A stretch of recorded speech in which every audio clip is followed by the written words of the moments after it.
একটু জানাবেন। যদি শুনতে পান তাহলে আমরা অগ্রসর হব। একটু প্লিজ জানাবেন।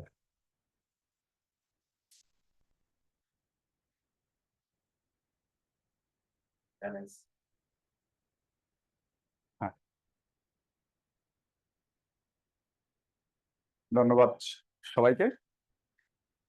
আমরা বাংলাদেশ বিষয়াবলীর আজকে যে ইতিহাসের লেকচারের প্রথম ক্লাস আপনাদের সাথে আলোচনা করব। একটু ধৈর্য সহকারে আশা করি শুনবেন। আপনাদের কিছুই লিখতে হবে না, আপনারা শুধু শুনবেন। আর পিডিএফ এর মাধ্যমে আপনাদের আমি ইনফরমেশন গুলো দেখাবো। আর এই পিডিএফটা ক্লাস শেষে আপনাদের গ্রুপে দেওয়া হবে, সেখান থেকে ডাউনলোড করে আজকে লেকচারটা আপনারা পড়তে পারবেন। আর পুরো ইতিহাসটা আমি বোঝাই দেবো, আর একটা একটা করে পিডিএফ এর অংশটা আপনাদের সামনে উপস্থাপন করব। তো আমরা কিন্তু আজকে বাংলাদেশের ইতিহাস নিয়ে আলোচনা করতেছি। তো আমি মোটামুটি একটা মানচিত্র আঁকার চেষ্টা করছি। এই মানচিত্রটা ধরেই আজকে সমগ্র ক্লাস আমরা আলোচনা করব। তো এই ক্লাসটা করতে হলে আপনাদের একটু মনোযোগ সহকারে ক্লাসের মধ্যে থাকতে হবে। আপনারা যদি মনোযোগ সহকারে শুনেন, আশা করি একটা সুন্দর এবং পরিপূর্ণ একটা গোছানো একটা ক্লাস করবেন। বাংলাদেশের ইতিহাস একটা জটিল একটা ক্লাস। এই ইতিহাসের ক্লাসটা যত সহজভাবে আপনাদের সামনে উপস্থাপন করা যায় আমি তার সর্বোচ্চ চেষ্টা করব। আমরা আজকে ক্লাস করব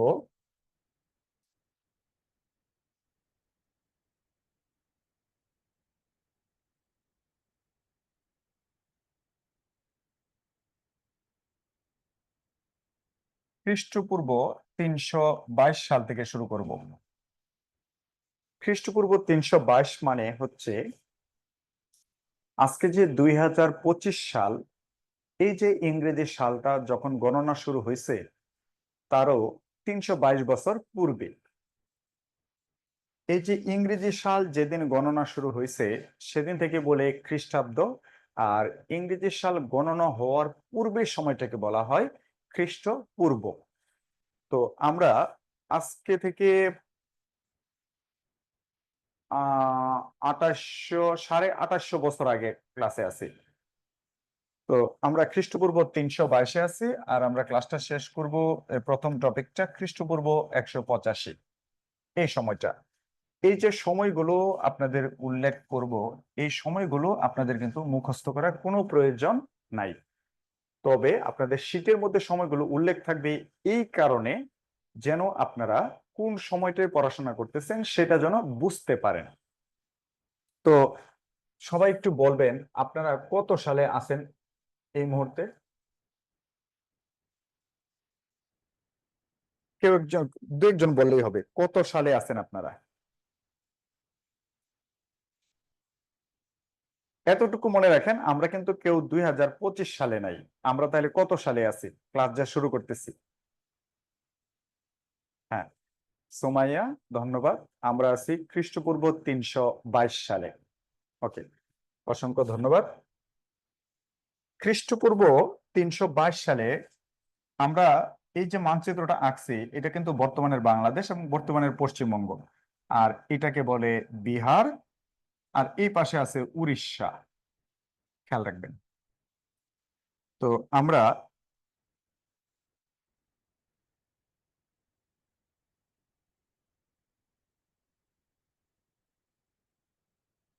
খেয়াল করে দেখি যে খ্রিস্টপূর্ব 322 সালে বর্তমানের বাংলা অঞ্চলে একটা সাম্রাজ্য ছিল, তার নাম হচ্ছে নন্দ সাম্রাজ্য। এই নন্দ সাম্রাজ্যের এই মুহূর্তে শাসকের নাম হচ্ছে জনাব ধনানন্দ। ধনানন্দের একজন কর্মচারীর নাম হচ্ছে জনাব চাণক্য।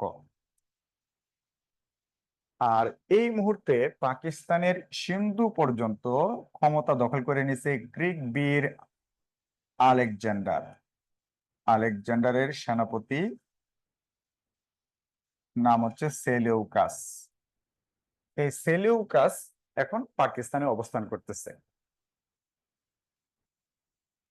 এই গ্রিক বীর আলেকজান্ডারের সেনাপতি সেলুকাসের একজন কর্মচারীর নাম হচ্ছে জনাব চন্দ্রগুপ্ত মৌর্য। আশা করি যতটুকু লিখছি আর বুঝতে পারছেন।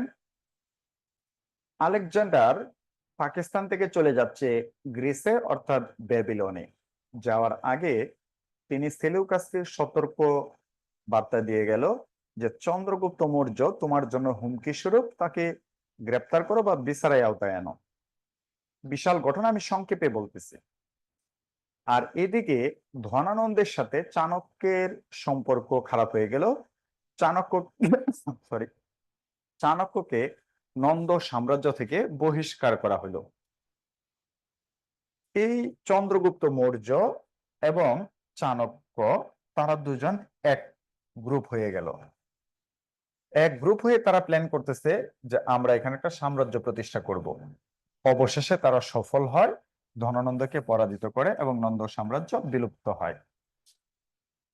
তখন চাণক্য এবং চন্দ্রগুপ্ত মৌর্য মিলে একটা সাম্রাজ্য প্রতিষ্ঠা করে এবং সেটা চন্দ্রগুপ্ত মৌর্যের নামে সাম্রাজ্যটা হয়, সেটাকে বলা হয় মৌর্য সাম্রাজ্য। মৌর্য সাম্রাজ্য এটা হয় খ্রিস্টপূর্ব 322 সালে। এটার রাজধানী হয় এই যে ভারতের বিহার প্রদেশ আছে, বিহার প্রদেশের একটা জায়গা নাম হচ্ছে পাটালিপুত্র। এই পাটালিপুত্রকে সে রাজধানী করে এখানে একটা সাম্রাজ্য কায়েম করে। তো এই সাম্রাজ্যের সীমানা কতটুকু, তাহলে আমরা একটু দেখি সীমানাটা কতটুকু।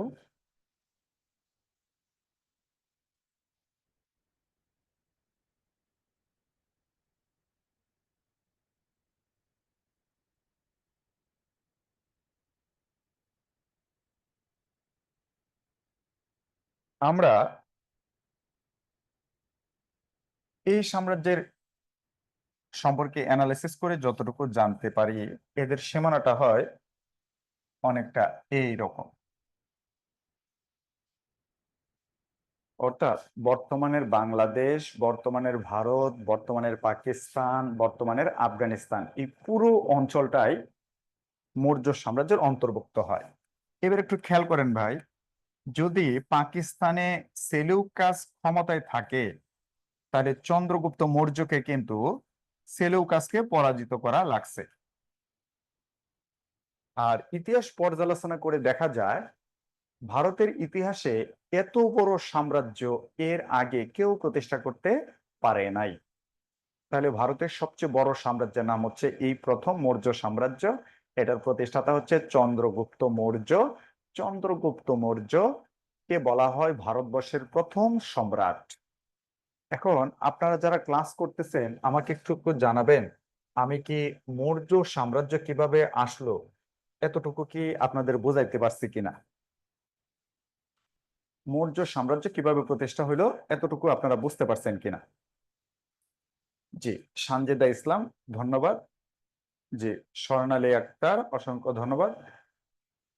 বুঝাইতে পারছি। তাহলে আমি একটু, সাগর হোসেন আপনাকেও ধন্যবাদ। তাহলে একটু পিডিএফ এ যাই। আমাদের এই মৌর্য সাম্রাজ্যের যে ইনফরমেশন গুলো আপনাদের মুখস্থ করতে হবে এটা একটু আপনাদেরকে দেখাবো।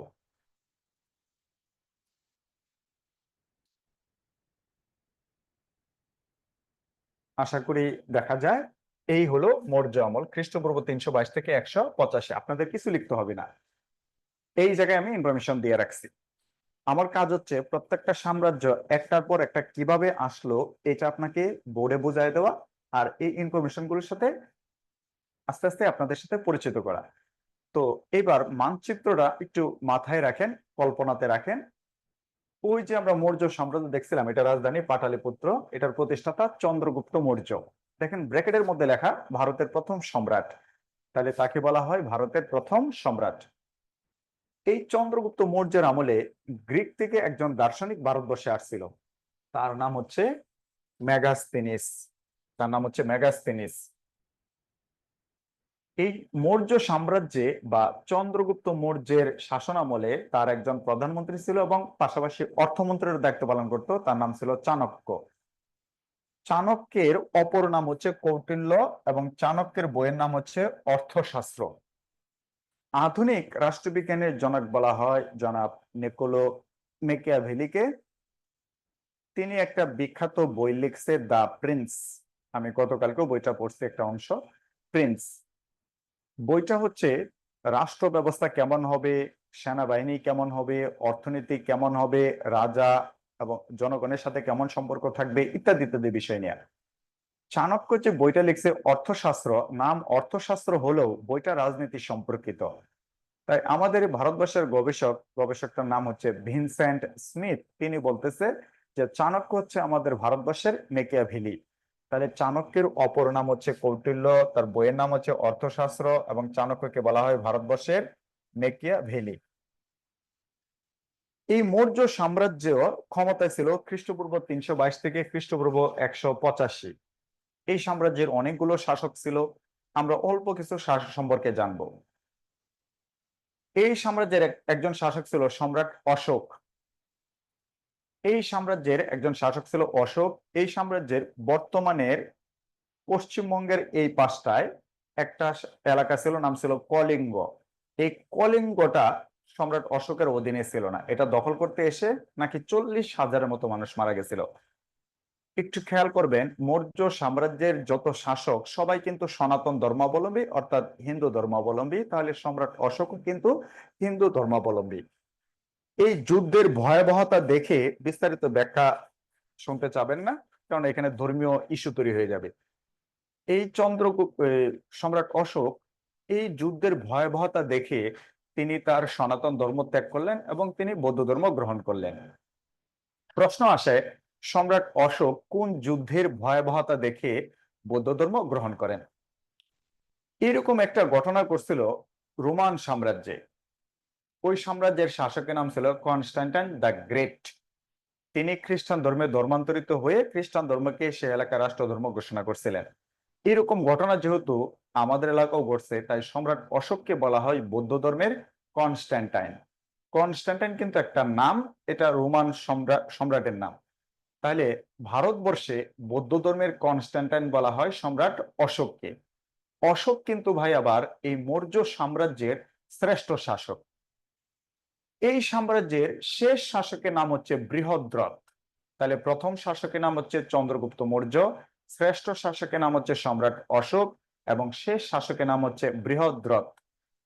তাদের সাম্রাজ্যের সেনা কর্মকর্তা ছিল একজন ব্যক্তি, তার নাম ছিল শুঙ্গ। এই শুঙ্গ এই বৃহদ্রথকে আক্রমণ করার কারণে সাম্রাজ্য বিলুপ্ত হইল। তাহলে মৌর্য সাম্রাজ্য বিলুপ্ত হয়েছে সেনাপতি শুঙ্গের আক্রমণে। আর মৌর্য সাম্রাজ্যের সময়কাল হচ্ছে খ্রিস্টপূর্ব 322 থেকে 185। তো আমি চেষ্টা করছি রাজধানী, প্রথম শাসক, শ্রেষ্ঠ শাসক, সর্বশেষ শাসক এবং কার হাত ধরে এই সাম্রাজ্য বিলুপ্ত হয়েছে এটার বিস্তারিত আপনাদের সামনে সংক্ষেপে আলোচনা করা এবং মানচিত্রটা আপনাদের কাছে উপস্থাপন করা, যে কতটুকু জায়গা জুড়ে মৌর্য সাম্রাজ্য ছিল। তো আপনারা যদি মাঝে মাঝে এটাকে স্ক্রিনশট দিয়ে রাখতে পারেন যে এটা হলো মৌর্য সাম্রাজ্য, আর যখন পিডিএফটা আপনারা পাবেন এটা যদি প্রিন্ট করেন, পড়ার সময় যদি আপনারা এই স্ক্রিনশটটা মোবাইলে দেখেন যে মৌর্য সাম্রাজ্য কতটুকু জায়গা জুড়ে ছিল, আর এই সাম্রাজ্যের সম্পর্কে ইনফরমেশন গুলো যখন পিডিএফ এ পড়বেন, আশা করি আপনার সামনে একটা গল্পের মতো পড়াশোনা থাকবে। আপনি কিভাবে পড়াশোনা মনে রাখবেন এই সাম্রাজ্যের আপনি একজন নাগরিক, এই সাম্রাজ্যের একজন কর্মকর্তা, আপনার চোখের সামনে এই সাম্রাজ্য প্রতিষ্ঠা হয়েছে, এই সাম্রাজ্যে একটা যুদ্ধ হয়েছে, নাম হচ্ছে কলিঙ্গ, আপনার শাসক ধর্মান্তরিত হয়েছিল, তাকে বৌদ্ধ ধর্মের কনস্ট্যান্টাইন বলা হয়, শেষ শাসক ছিল এই এই ব্যক্তি, কার হাতে তিনি পরাজিত হয়েছে। এইভাবে যদি গল্পর মতো করে পড়াশোনা করেন তাহলে আশা করি আপনার কাছে ইতিহাসটা ইজি হবে। এখন আপনারা আমাকে একটু জানাবেন আমি কি মৌর্য সাম্রাজ্য আপনাদেরকে বুঝাইতে পারছি কিনা। একজন দুইজন জানালেই হবে, তারপর আমরা নামাজের ব্যাকে যাব। স্বর্ণালী আক্তার ধন্যবাদ, সুমাইয়া ধন্যবাদ। ওকে, যদি কেউ না বুঝেন আপনারা কিন্তু আনমিউট করে কথা বলতে পারবেন। ধন্যবাদ তামান্না জাহান পাপড়ি, সাগর হুসাইন, সবাইকে ধন্যবাদ। তাহলে আমরা একটু আগাই, আর একটা টপিকের সাথে পরিচিত করে আমরা নামাজের ব্রেকে যাব। তাহলে আমি এটা কিন্তু মুছে দিচ্ছি।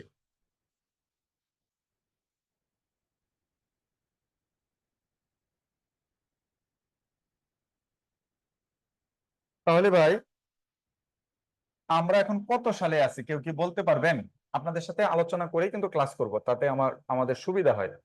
বলতে হবে আমরা এখন কত সালে আছি তাহলে। না সঞ্জিদ ইসলাম, আমরা কিন্তু খ্রিস্টপূর্ব 322-এ নাই, কারণ আমরা একটা সাম্রাজ্য আলোচনা করে ফেলছি।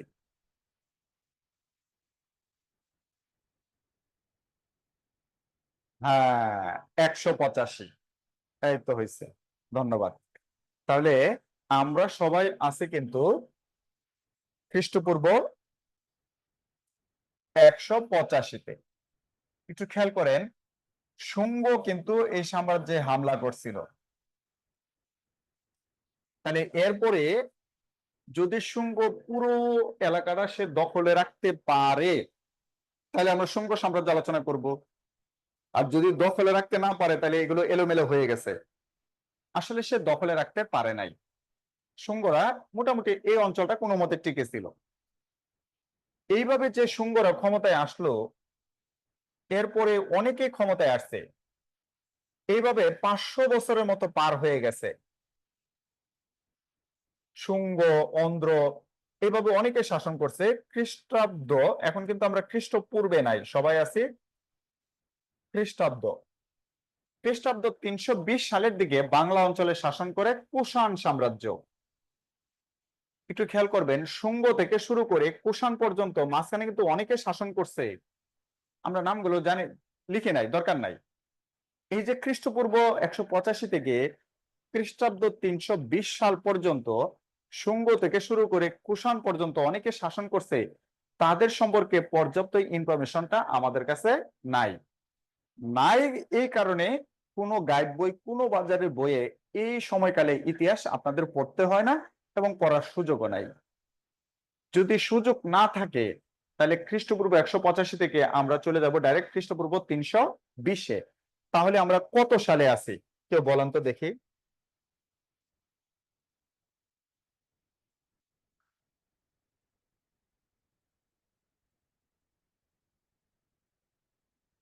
তাহলে আমরা কত সালে আছি এখন? হ্যাঁ হ্যাঁ, ধন্যবাদ। তাহলে আমরা আছি এখন সবাই খ্রিস্টাব্দ 320-এ। খ্রিস্টাব্দ 320-এ, অসংখ্য ধন্যবাদ। তখন এখানে শাসন করে কুষাণ। এই ইতিহাসটা ক্লিয়ার করে আপনাদের নামাজের ব্রেক দেব। তাহলে এখানে শাসন করে কুষাণ। এই কুষাণ সাম্রাজ্যের একজন শাসকের নাম হচ্ছে কনিষ্ক। কনিষ্ক। তখন এই অঞ্চলে একজন ব্যক্তি সাম্রাজ্য প্রতিষ্ঠার চেষ্টা করতেছে। অনেক গল্প, এগুলো বললে অনেক সময় লাগবে, আমি সহজ সরল ভাষায় আপনাদের বলতেছি। ওই ব্যক্তির নাম হচ্ছে চন্দ্রগুপ্ত। এই চন্দ্রগুপ্ত খ্রিস্টাব্দ 320 সালে তিনি কনিষ্ককে পরাজিত করে এইখানে একটা সাম্রাজ্য প্রতিষ্ঠা করে। আর ওই সাম্রাজ্যের নাম হয় গুপ্ত সাম্রাজ্য। গুপ্ত সাম্রাজ্য। তাহলে আমরা এখন কোন সাম্রাজ্যে আছি কেউ বলতে পারবেন? আমরা এখন আছি সবাই গুপ্ত সাম্রাজ্যে। এটার প্রতিষ্ঠাতা হচ্ছে চন্দ্রগুপ্ত। আর তিনি ক্ষমতা ছিলেন খ্রিস্টাব্দ 320 থেকে খ্রিস্টাব্দ 550। এই সময়টা তিনি ক্ষমতা ছিলেন। আর তার সীমানাটা ছিল কতটুকু, বা তার রাজ্যটা ছিল কতটুকু, আমি চেষ্টা করি একটু আপনাদের সামনে উপস্থাপন করা। অনেকটা এই টাইপের ছিল, অনেকটা এই টাইপের। এটা তাহলে স্ক্রিনশট দিয়ে রাখবেন। তাহলে আমরা আছি গুপ্ত সাম্রাজ্যে।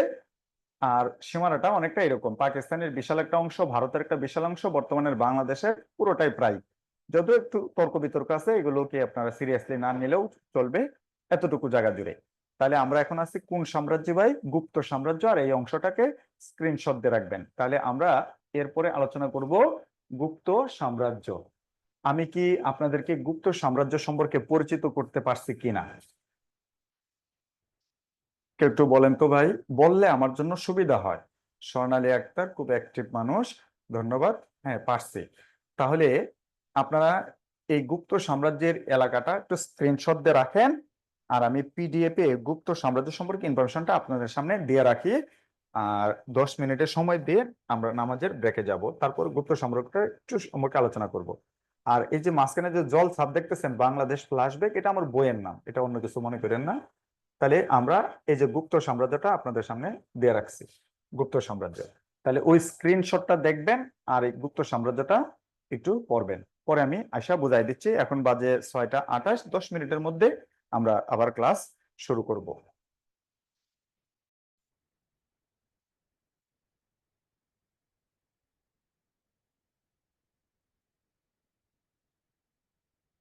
অসংখ্য ধন্যবাদ। তাহলে আমরা আবার শুরু করি। আমরা কিন্তু ভাই সবাই গুপ্ত সাম্রাজ্যে আছি।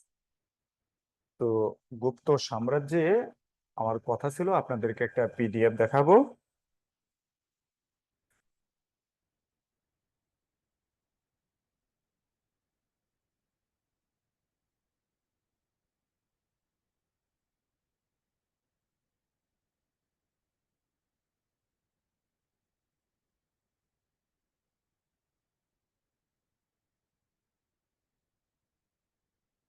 তো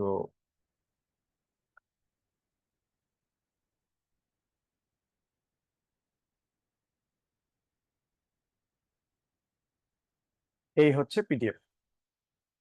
তো আমরা কিন্তু গুপ্ত সাম্রাজ্যে বা গুপ্ত আমলে আছি। এই গুপ্ত সাম্রাজ্যটা আমি কিন্তু মানচিত্রে এঁকে দিচ্ছি, আপনারা স্ক্রিনশট দিয়ে রাখবেন। এটা রাজধানী ছিল, প্রথমে ছিল পাটালিপুত্র, তারপর কিছুদিন ছিল মহাস্থানগড়। তাহলে বিষয় হচ্ছে, প্রশ্ন যদি থাকে গুপ্ত আমলে রাজধানী কোথায় ছিল, যিনি প্রশ্ন করবে উনি দুইটা অপশন দিবে না, উনি যে কোনো একটা অপশন দিবে। তাহলে হয় পাটালিপুত্র, না হয় মহাস্থানগড়।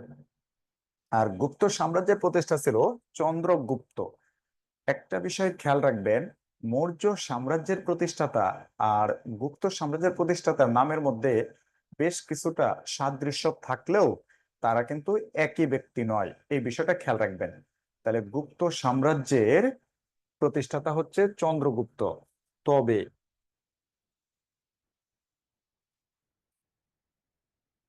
তবে হ্যাঁ, সোনালী আক্তার, আপনার আনসার আমার এক ভাই ডক্টর শরীফুল ইসলাম ভাই দিয়ে দিছে। তবে তার আরেকটা নাম আছে, চন্দ্রগুপ্ত গুপ্তের আরেকটা নাম হচ্ছে শ্রীগুপ্ত। তাহলে যিনি চন্দ্রগুপ্ত তিনি হচ্ছেন শ্রীগুপ্ত। আপনারা যখন বিভিন্ন গাইড বই পড়বেন, দেখবেন কোথাও লেখা আছে গুপ্ত সাম্রাজ্যের প্রতিষ্ঠাতা শ্রীগুপ্ত, আবার কোথাও দেখবেন চন্দ্রগুপ্ত। দুইটাই কিন্তু সঠিক। এই গুপ্ত সাম্রাজ্যের শ্রেষ্ঠ শাসকের নাম হচ্ছে সমুদ্রগুপ্ত। দেখেন ব্রেকেটে একটা কথা লিখছি, ভারতের নেপোলিয়ন বলা হয়। তো কেন তাকে নেপোলিয়ন বলা হয় আপনারা জানেন, নেপোলিয়নের বাড়ি হচ্ছে ফ্রান্সে, তার জন্ম হচ্ছে 1769 সালে কর্সিকা দ্বীপে। 1769 থেকে 1815 সাল পর্যন্ত তার জীবন। এই জীবনে তিনি প্রায় 41টার মতো যুদ্ধ করছে। এই যুদ্ধের প্রায়গুলো সবগুলোতে তার জয়লাভ, সর্বশেষের দিকে দুইটা যুদ্ধে তিনি পরাজিত হয়েছে। সমুদ্রগুপ্ত যখন গুপ্ত সাম্রাজ্যের শাসক, তখন সাম্রাজ্যটা এত শক্তিশালী ছিল না। এখানে তখন 12টার মতো সাম্রাজ্য প্রতিষ্ঠার যুদ্ধ ছিল। এই সবগুলো সাম্রাজ্যকে পরাজিত করে তিনি গুপ্ত সাম্রাজ্যকে একটা শক্তিশালী রূপ দিতে পারছে। এই কারণে তাকে বলা হয় ভারতবর্ষের নেপোলিয়ন, কারণ তাকেও অনেক যুদ্ধ করা লাগছে। এই সাম্রাজ্যের একজন শাসক ছিল দ্বিতীয় চন্দ্রগুপ্ত। তার রাজ দরবারে 9 জন জ্ঞানীগুণী ব্যক্তি ছিল। তিনি এই জ্ঞানীগুণী ব্যক্তিদের পৃষ্ঠপোষকতা করতেন। এই 9 জন জ্ঞানীগুণী ব্যক্তিকে একত্রে বলা হয় নবরত্ন। আমি দুই একটা নাম লিখে দিছি, যেমন কালিদাস, আর্যভট্ট, বরাহমিহির, বিষ্ণু শর্মা। ওনাদেরকে বলা হয়তো নবরত্ন। তো প্রশ্ন আসতে পারে নবরত্ন শব্দটি কোন শাসনামলের সাথে যুক্ত, কোন রাজার সাথে যুক্ত, ইত্যাদি ইত্যাদি। নিম্নের কোন ব্যক্তি নবরত্নের সদস্য ছিলেন, এরকম প্রশ্ন হতে পারে। এই গুপ্ত শাসনামলে জ্ঞান বিজ্ঞানে সব দিক থেকেই অন্যান্য সাম্রাজ্যের চেয়ে এগিয়ে ছিল। এই কারণে আমাদের গবেষকরা এই গুপ্ত শাসনামলকে বলে যেটা প্রাচীন ভারতের যত শাসনামল ছিল তার মধ্যে স্বর্ণযুগ। তাহলে গুপ্ত শাসনামলকে বলা হয় প্রাচীন ভারতের স্বর্ণযুগ। এই সাম্রাজ্যের শেষ শাসকের নাম হচ্ছে বুধগুপ্ত। এই সাম্রাজ্যের শেষ শাসকের নাম হচ্ছে বুধগুপ্ত। আপনারা জানেন আমাদের চীনের এদিকে একটা দেশ আছে মঙ্গোলীয়, এই মঙ্গোলীয় থেকে এক শ্রেণীর যাযাবর তখন বাংলা অঞ্চলে আসছিল। এই যাযাবরদের নাম ছিল হুন। এই হুনরা এই গুপ্তকে আক্রমণ করার কারণে এই গুপ্ত সাম্রাজ্য বিলুপ্ত হয়। গুপ্ত সাম্রাজ্য বিলুপ্ত হয়, তাহলে গুপ্ত সাম্রাজ্য বিলুপ্ত হয় হুনদের আক্রমণে। আশা করি বিষয়টা ক্লিয়ার। এইবার আপনারা আমাকে একটু কষ্ট করে বলবেন আমরা এখন কত সালে আছি।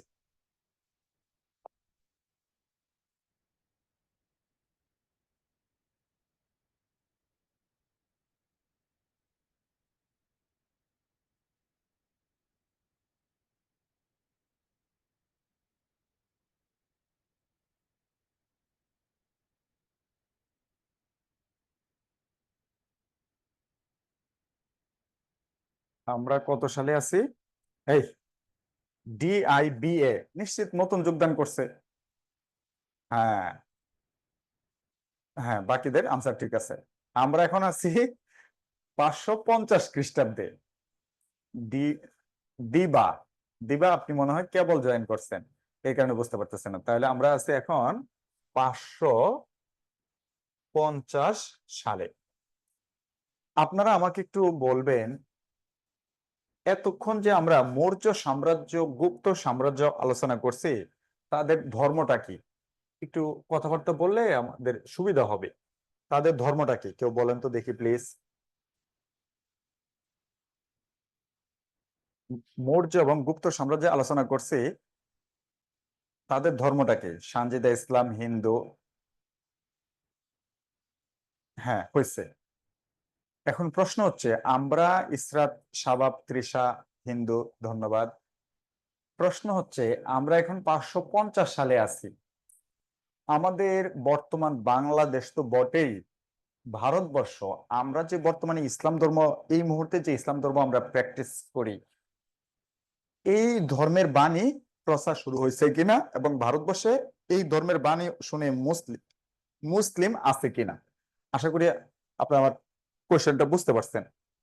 মুসলিম আছে কিনা, সময়টা কিন্তু 550।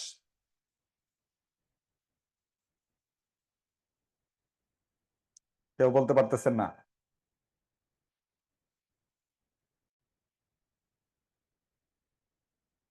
ডক্টর শরীফুল ইসলাম, ধন্যবাদ। নাই, নাই। আরেকজন তো 100200 আইডি দিয়ে ক্লাস করতেছে, নাই। আচ্ছা, আসলেই নাই, কারণ কেবল আমরা আছি 550 সালে। আমাদের প্রিয় নবী মুহাম্মদ সাল্লাল্লাহু আলাইহি সাল্লামের জন্ম হবে 570, তারপর ধর্মপ্রচার হবে, তারপর বর্তমানে যে মুসলিম, এই মুসলিমদের আগমন হবে। আশা করি বিষয়টা বুঝতে পারছেন। তাহলে এখানে দুইটা সাম্রাজ্য আলোচনা করলাম, উভয়ই হিন্দু ধর্মাবলম্বী। আমরা আছি 550। আক্রমণ করছিল, আপনাদের খেয়াল আছে, হুন। লাল কালার হয়ে গেছে, আক্রমণ করছিল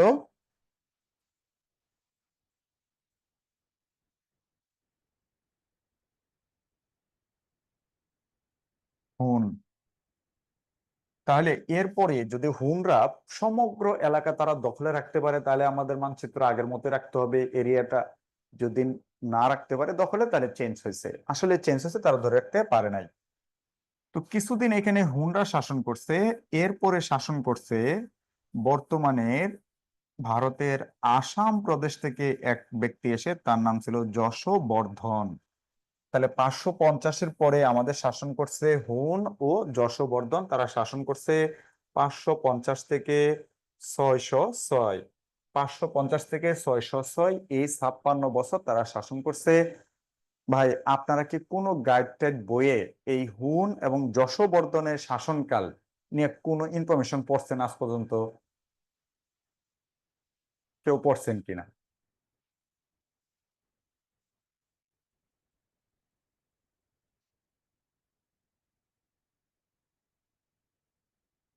না, আসলে পড়েন নাই। কেন ভাই পড়েন নাই? কারণ আমরা সাধারণত যেসব বই পুস্তকের আশ্রয় নিয়ে চাকরি পড়াশোনা শুরু করি, ওইসব বইয়ে নাই। কেন নাই? আসলে তাদের সম্পর্কে পর্যাপ্ত ইনফরমেশন আমাদের গবেষকরা তেমন ভাবে উপস্থাপন করতে পারেন নাই। তাহলে আমাকেও কিন্তু ভাই এই অংশটা বাদ দিতে হবে। তাহলে আমরা স্কিপ করে যাব, কারণ ইনফরমেশন নাই। তাহলে আমরা এখন সবাই কত সালে থাকবো?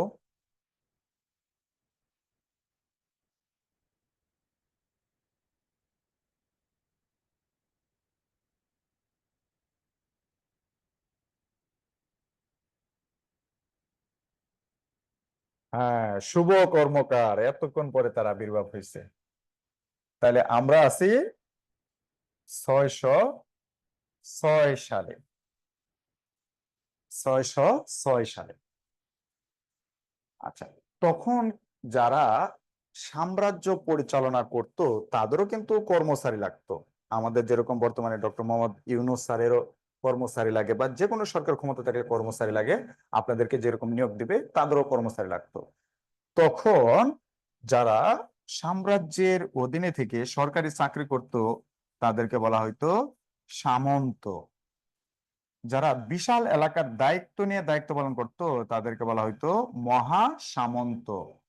এরকম একজন মহা সামন্ত এই এলাকায় ছিল, তার নাম আপনারা সবাই জানেন। তার নাম হচ্ছে জনাব শশাঙ্ক। হ্যাঁ, সানজিদ ইসলাম, ধন্যবাদ। শশাঙ্ক।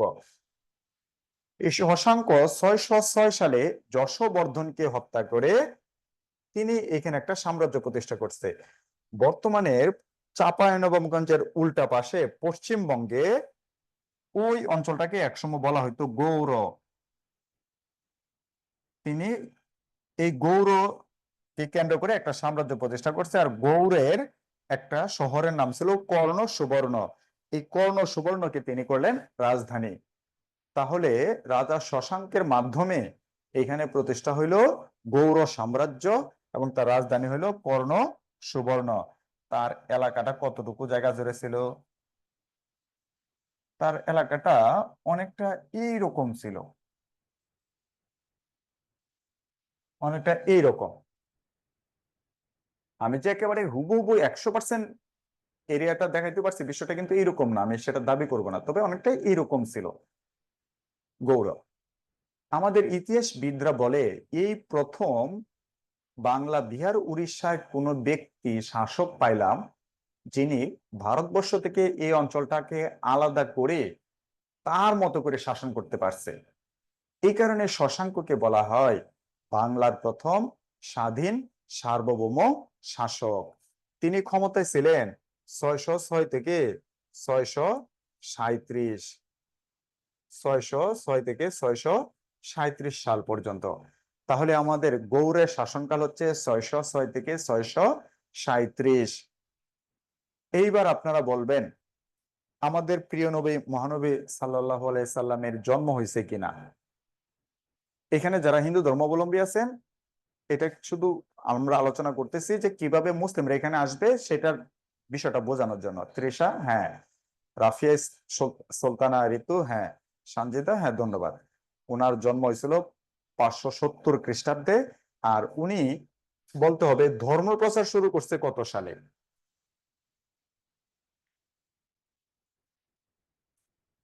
মহানবী সাল্লাল্লাহু সাল্লাম ধর্ম প্রচার শুরু করলো কত সালে? 40 বছর বয়সে। তাহলে 570 আর 40, 610।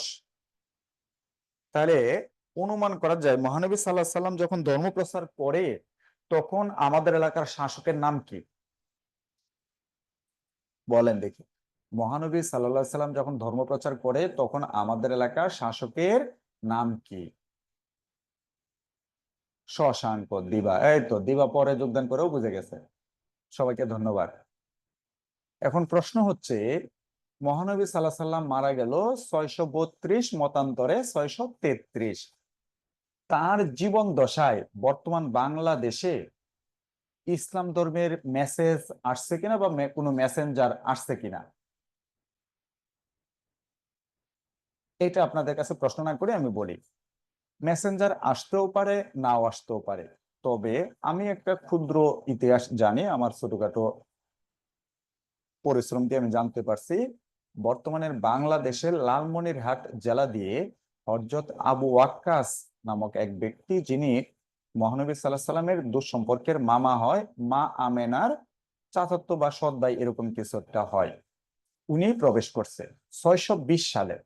তাহলে শশাঙ্ক জীবিত থাকা অবস্থায় বর্তমানের বাংলাদেশে যদি ইতিহাসটা সঠিক হয়ে থাকে, ইসলাম ধর্মের প্রচার শুরু হয়ে গেছে। যেহেতু বাংলাদেশে যদি চলে আসে তাহলে ভারতবর্ষে চলে আসছে, তাহলে আমরা ধরে নিতে পারি বর্তমান বাংলাদেশ এবং ভারতবর্ষে অল্প হলেও মুসলিম মানুষ আছে। তাহলে ভারতবর্ষের সকলেরই ধর্ম আপাতত হিন্দু, বৌদ্ধ ইত্যাদি ইত্যাদি। এখন নতুন ধর্ম ইসলাম ধর্মেরও আবির্ভাব হয়েছে এবং কিছু মুসলিম আছে। আমি কি ভাই এতটুকু আপনাদেরকে বোঝাইতে পারছি? কেউ একজন রিয়াকশন দিলেই হবে। আমি কি এতটুকু বোঝাইতে পারছি কিনা? ওকে, তাহলে আমরা এখন আসি গৌড় সাম্রাজ্য। এটা একটু আপনাদেরকে দেখাই। গৌড় সাম্রাজ্য মানচিত্রটা আপনারা স্ক্রিনশট দিয়ে রাখবেন। এই হলো গৌড় সাম্রাজ্য। রাজধানী হচ্ছে কর্ণ সুবর্ণ। আর আমরা বলছি শশাঙ্ককে বলা হয় প্রথম স্বাধীন নরপতি। এই অঞ্চলের প্রথম স্বাধীন সার্বভৌম শাসকের নাম হচ্ছে রাজা শশাঙ্ক। রাজা শশাঙ্ক।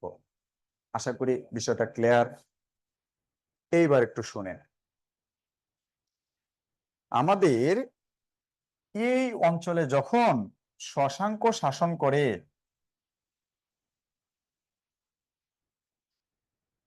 তখন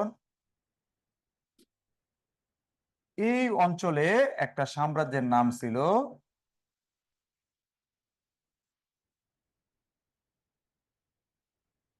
পুষ্যভূতি। এই সাম্রাজ্যের প্রতিষ্ঠাতা হচ্ছে প্রভাকর বর্ধন, আর তার ছেলে নাম হচ্ছে রাজ্যবর্ধন।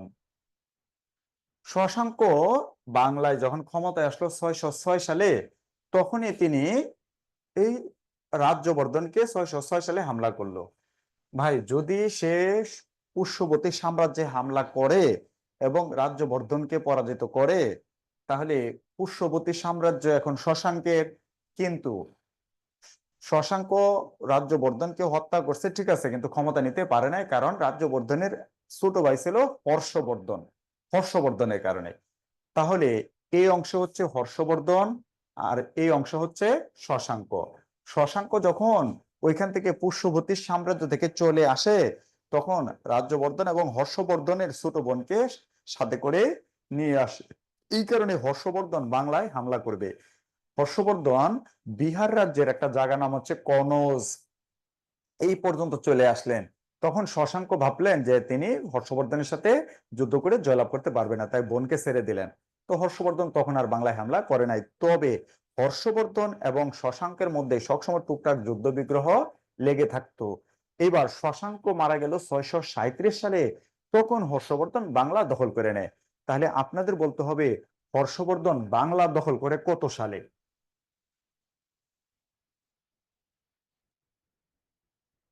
হ্যাঁ, হর্ষবর্ধন বাংলা দখল করে ভাই 637 সালে শশাঙ্কের মারা যাওয়ার পরে।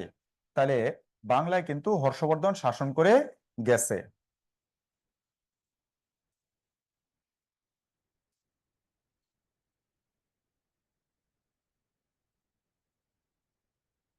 এইবার একটু খেয়াল করে দেখেন।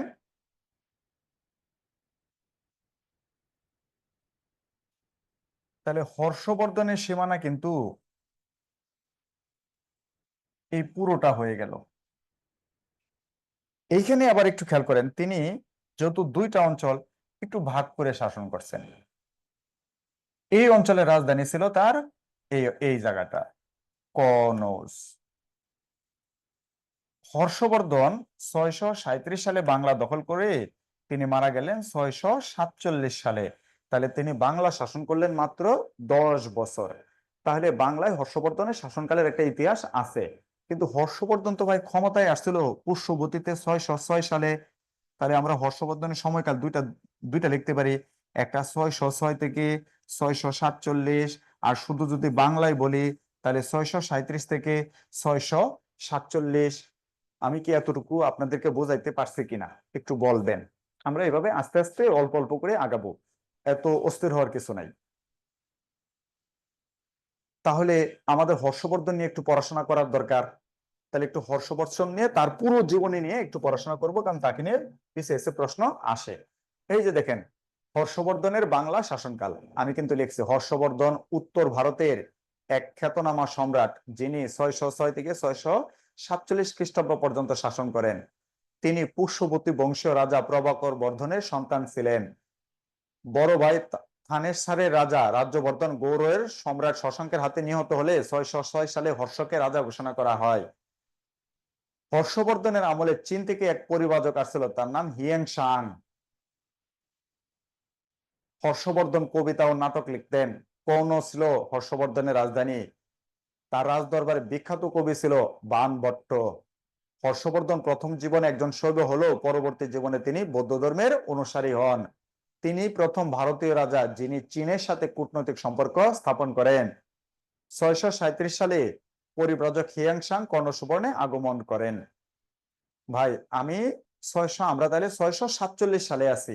আমি কি আপনাদের 647 সাল পর্যন্ত ইতিহাসটা বোঝাইতে পারছি কিনা? যদিও আপনাদের বারবার কোশ্চেন গুলো জিজ্ঞেস করতেছি, আপনারা বিরক্ত হচ্ছেন। এটা করতেছি এই কারণে যে ইতিহাসটা আসলে খুব কঠিন, তো একটু জটিল, আপনারা বুঝতেছেন কিনা এটা আমি না হলে তো আমি আমার মতো ক্লাস নিয়ে চলে যেতে পারি, কিন্তু আমি চাচ্ছি আপনার সাথে আমার একটা ইন্টারাকশন হোক, আস্তে আস্তে আমরা আগাবো। তাহলে আপনারা কিন্তু হর্ষবর্ধনের যে মানচিত্রটা, সেটা কিন্তু স্ক্রিনশট, প্রত্যেকটা এলাকায় কিন্তু স্ক্রিনশট দিয়ে রাখবেন।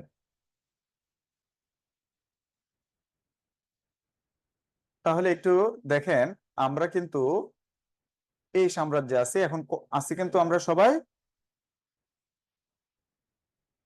647 সালে। আমরা আছি সবাই 647 সালে।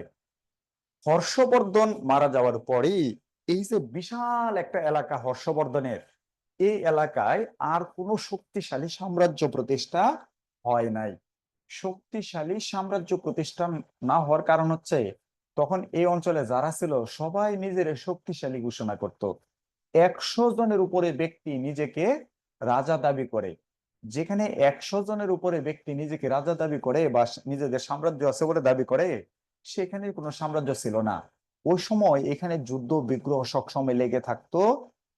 পরবর্তী যারা সাম্রাজ্য প্রতিষ্ঠা করবে, তাদের গবেষকরা বলবে এই সময়টা ছিল এইরকম এতই খারাপ, আমরা যে সময়টা অতিক্রম করে আসছি এতই খারাপ ছিল, যে পানিতে বড় মাছ ছোট মাছ থাকলে বড় মাছগুলো যেমন ছোট মাছগুলোকে গিলে খেয়ে ফেলে, পরিস্থিতিটা ছিল সেরকম। তাই এই সময়টাকে ওই গবেষকরা নামকরণ করছে মাৎস্যন্যায়। তাহলে কত সালে মাৎস্যন্যায় শুরু হবে? 647 সালে। 109 বছরের মতো এই সময়টা থাকবে মাৎস্যন্যায়। এটা থাকবে 647 থেকে 756 সাল পর্যন্ত। এগুলো কিন্তু আপনাদের মুখস্থ করতে হবে না এই সালগুলো। তাহলে মাৎস্যন্যায় 647 থেকে 756। স্বর্ণালী আক্তার বলবেন 647 কত শতাব্দী এবং 756 কত শতাব্দী?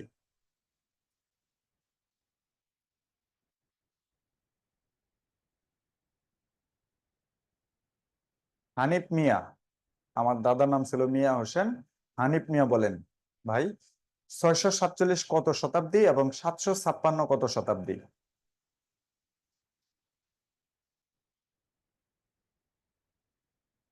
মাথায় ঢুকতেছে না? হ্যাঁ হানিফ ভাই, সপ্তম থেকে অষ্টম, এই তো হয়েছে। বিসিএস পরীক্ষায় প্রশ্ন আসছে মাৎস্যন্যায় সময়কাল কত? কত সহজ কোশ্চেন আসছে। আনসার হবে সপ্তম থেকে অষ্টম। এখন আমরা তাহলে কত সালে আছি?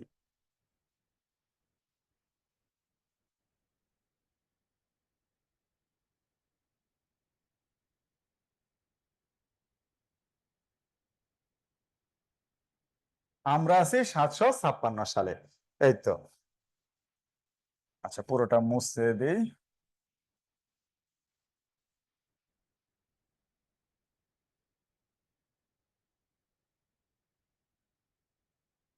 তাহলে আমরা আছি 756 সালে। এইরকম পরিস্থিতি যখন চলতেছে, তখন মানুষ খুব বিরক্ত হয়ে গেছে।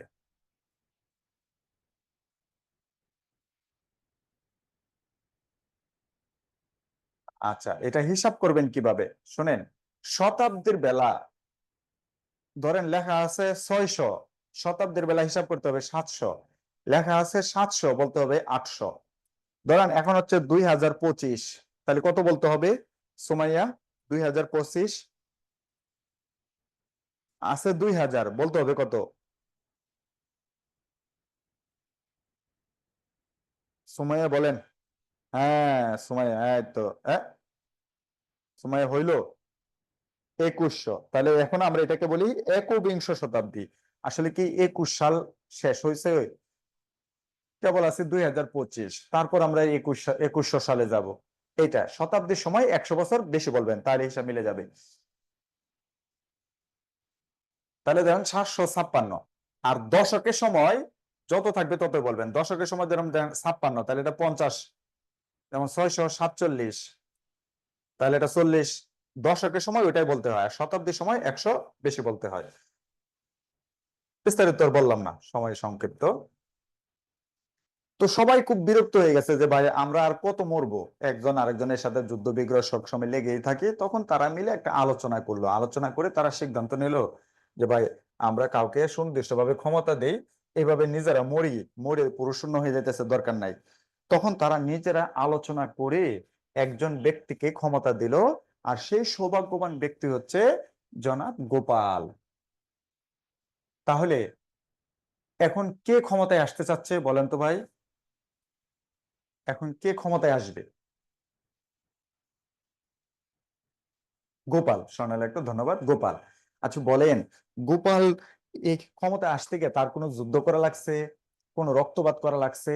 না। তাহলে ভারতের প্রথম বিনা রক্তপাতে ক্ষমতায় আসছে কে? ভারতের প্রথম গণতান্ত্রিক শাসক কে? হ্যাঁ গোপাল, গোপাল দিবা, গোপাল ধন্যবাদ। এই যে 100200, ভাই আপনি নামটা লিখেন না রে ভাই, এমন করেন কেন আমাদের সাথে? তাহলে গোপাল, গোপালের ধর্ম হচ্ছে বৌদ্ধ। ভাই এতক্ষণ আমরা যত সাম্রাজ্য আলোচনা করলাম, সবার ধর্ম কি ছিল? সনাতন। ভাই ভারতবর্ষে এই মুহূর্তে মুসলিম আছে কিনা? আছে। এই তো ইতিহাস আপনারা বুঝে যাচ্ছেন। তাহলে ধরেন আমরা আপাতত আছি 756 সালে। আচ্ছা ভাই, মাৎসন্যের সময় যে ছিল 647 থেকে 756, ভাই এর মধ্যে 712 বলে একটা সাল আসছে নাকি?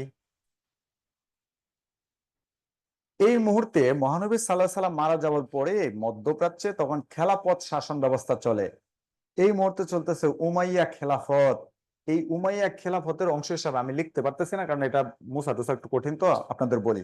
উমাইয়া খেলাফতের অংশ হিসাবে এই মুহূর্তে আফগানিস্তানে আছে হাজ্জাজ বিন ইউসুফ, আর পাকিস্তানের সিন্ধুতে এই মুহূর্তে শাসন করে রাজা দাহির। ভাই আফগানিস্তানে কে জানি শাসন করে? আফগানিস্তানে হাজ্জাজ বিন ইউসুফ, আর পাকিস্তানের সিন্ধুতে শাসন করে রাজা দাহির। হাজ্জাজ বিন ইউসুফ তার মেয়ের জামাই মোহাম্মদ বিন কাসিমকে সিন্ধুতে পাঠাইলো, কাকে পরাজিত করার জন্য? দাহিরকে। এবং উনি সক্ষম হয়েছে 712 সালে, মোহাম্মদ বিন কাসিম সিন্ধু দখল করছে। তাহলে বলতে হবে ভারতবর্ষে মুসলিমদের আগমন হয়েছে, শাসন ব্যবস্থা কায়েম শুরু হয়েছে কত সালে? 712 সালে। ভাই বর্তমানে ভারতে কে আসতে পারছে? বর্তমানে বাংলাদেশে কে আসছে? না। কোন পর্যন্ত আসছে? সিন্ধু পর্যন্ত। সিন্ধু পর্যন্ত। তাহলে সিন্ধু পর্যন্ত মুসলিম শাসন ব্যবস্থা মোটামুটি চলে আসছে, যদিও যে এখানে 712 পরে যে মুসলিমরা ক্ষমতা ছিল বিষয়টা এরকম না, গ্যাপ ছিল। তবে মোটামুটি মনে করা হয় 712 সালে ভারতবর্ষে মুসলিমদের শাসন ব্যবস্থার সূচনা তৈরি হয়েছে। এই বিষয়টা মাথায় রাখবেন। তাহলে আস্তে আস্তে মুসলিমদের কিন্তু এইসব অঞ্চল পরিচিত হয়ে যাচ্ছে, তারা আস্তে আস্তে এইসব অঞ্চল দখল করার প্ল্যান করবে, কিন্তু এখন পর্যন্ত তারা করতে পারে নাই। তবে সূচনাটা হয়েছে মোহাম্মদ বিন কাসিমকে দিয়া। আশা করি এতটুকু বুঝতে পারছেন। তাহলে আমরা কত সালে জানি ভাই আছি? 756 সালে। আর এখানে জানি কে জানি ক্ষমতায় আসছে? গোপাল। কে ক্ষমতায় আসছে? গোপাল, গোপালের ধর্ম কি জানি ভাই? বৌদ্ধ। গোপাল ধর্ম হচ্ছে বৌদ্ধ। তিনি বিনা রক্তপাতে ক্ষমতায় আসছে। আর গোপাল ক্ষমতায় যে আসলো, এরপরে তারা টানা 400 বছর শাসন করছে। এই 400 বছরে তার মেয়ের জামাই না, তার ভাগ্নি না, ভাগনা না, গোপালের ছেলে, তারপর তারপর তার ছেলে, তারপর তার ছেলে, তারপর তার ছেলে, এইভাবে আমার জানা মতে 17 জন শাসক এক টানা শাসন করছে ভারতবর্ষে। টানা 400 বছর এক টানা শাসন করার ইতিহাস এই প্রথম। তাহলে আপনারা বলবেন ভারতের প্রথম বংশানুক্রমিক শাসন ব্যবস্থা কোনটি? ভারতের সবচেয়ে দীর্ঘস্থায়ী রাজবংশ কোনটি? বলেন দেখি। গোপাল না স্বর্ণালী আক্তার? পাল সাম্রাজ্য হবে। অর্থাৎ গোপালদের সাম্রাজ্যের নাম হচ্ছে পাল সাম্রাজ্য। হ্যাঁ, বাকি সবারটা ধন্যবাদ, অসংখ্য ধন্যবাদ সহযোগিতা করার জন্য। পালদের রাজধানী হচ্ছে আমাদের বর্তমানের বগুড়ার মহাস্থানগড়। পালদের রাজধানী হচ্ছে আমাদের বর্তমানের বগুড়ার মহাস্থানগড়। তাহলে পাল সাম্রাজ্য ছিল 756 থেকে 1162। 756 থেকে 1162। ডক্টর শরীফুল ইসলাম ভাই, যেটা পুনর্বর্ধন পুনর, সেটাই বর্তমানের মহাস্থানগড়। ধন্যবাদ, আপনি নতুন কিছু সংযোজন করছেন। তাহলে আমরা একটু পাল সাম্রাজ্য দেখি। এই যে ভাই মাৎসন্যায় এটা দিলাম। এবার হলো যে পাল সাম্রাজ্য। দেখেন লেখা আছে পাল সাম্রাজ্যের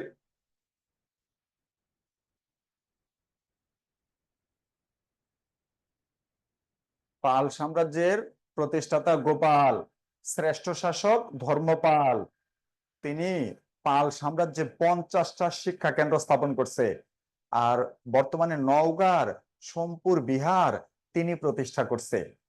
পাল বংশের শেষ সফল শাসক বলা হয় রামপাল। রামপালের জীবনী নাম হচ্ছে রামচরিত, যেটা লিখছে তার একজন সভাকবি সন্ধ্যাকর নন্দী। পাল সাম্রাজ্যের আমলে উত্তরবঙ্গে কৃষকদের একটা বিদ্রোহ হয়। এই বিদ্রোহ নাম হচ্ছে কৈবর্ত বিদ্রোহ। এই কৈবর্ত বিদ্রোহ বাংলাদেশের প্রথম জনবিদ্রোহ, এমনকি ভারতবর্ষের প্রথম জনবিদ্রোহ বলা হয়। আর পাল বংশের শেষ শাসকের নাম হচ্ছে মদন পাল। পাল বংশের শেষ শাসকের নাম হচ্ছে মদন পাল। এই শীটে তো বিস্তারিত দেওয়া যায় না, কারণ পড়ানোর অনেক সময় লাগে। আমার বইটাতে আরো সুন্দর করে এবং সহজ সরল ভাষায় আরো অনেক কিছু দেওয়া। আপনারা পড়ে আনন্দ পাবেন, মজা পাবেন, কিছু শিখতে পারবেন, পরীক্ষা তো কমন পাবেন এবং নিজেরাও কিছু শিখতে পারবেন ইনশাল্লাহ। তাহলে আমরা এখন কত সালে আছি ভাই? এখানে যদি 1124 লেখা, এটার অন্য কারণ বলতে হবে। আমরা কত সালে আছি?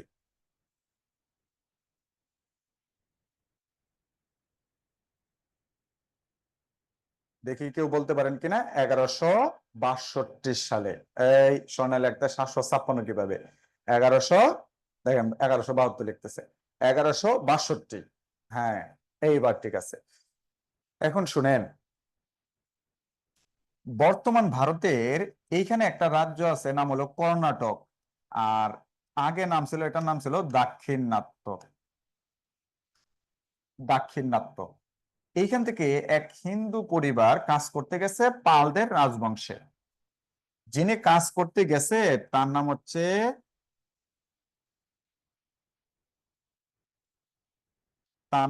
জনাব সামন্ত সেন। সামন্ত সেন কাজ করতে গেছে পাল রাজদরবারে।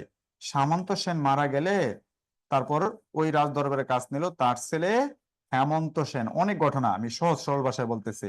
হেমন্ত সেন, এই হেমন্ত সেন কি করছে?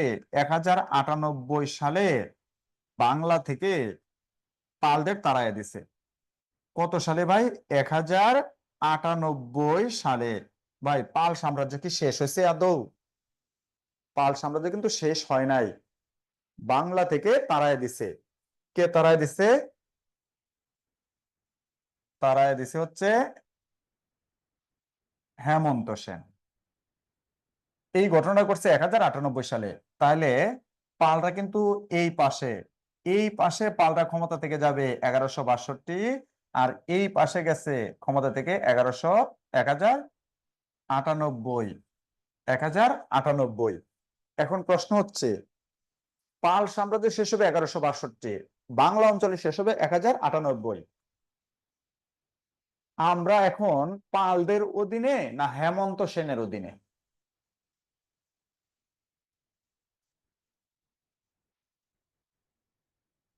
বলেন দেখি ভাই, আমরা কি এখন পালদের অধীনে না হেমন্ত সেন? মাহমুদা, আমরা কি পালদের অধীনে না হেমন্ত সেন? ভালো করে খেয়াল করেন। হেমন্ত সেন, হেমন্ত সেন। এই তো। আমার ভালো লাগতেছে যে আপনারা ইতিহাসটা বুঝতেছেন, বাংলার ইতিহাস আমি যেভাবে আলোচনা করতেছি ভাই, বিশ্বাস করেন বই পুস্তক পড়লে জীবনও এভাবে বুঝবেন না।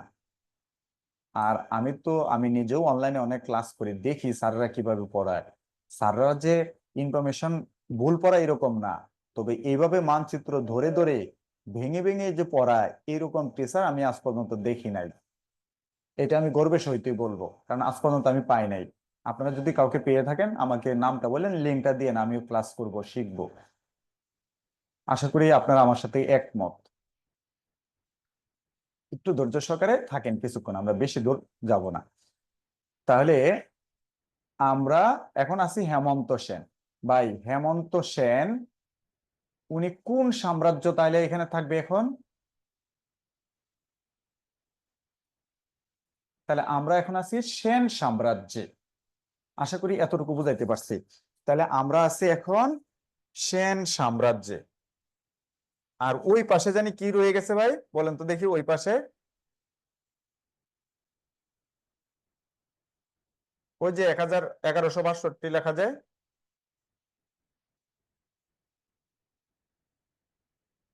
হ্যাঁ, পাল সাম্রাজ্য।